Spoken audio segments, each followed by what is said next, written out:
आजाओ मोनी जी, हमारे भाई का खास तौर से डिमांड है। ठीक है, चलिए मोनी जी आ जाइए, आप भी आ जाइए।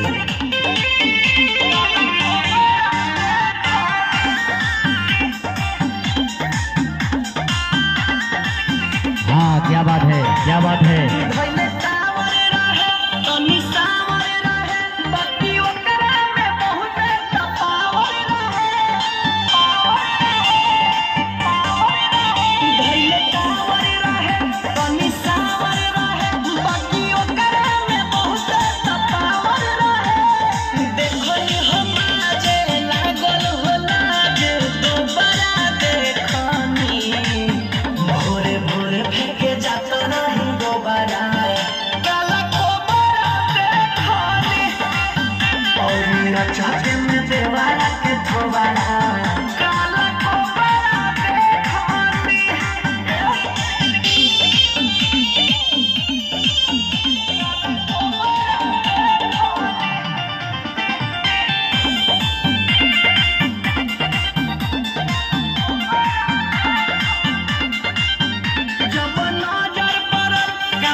चलिए, क्या बात है, शुक्रिया।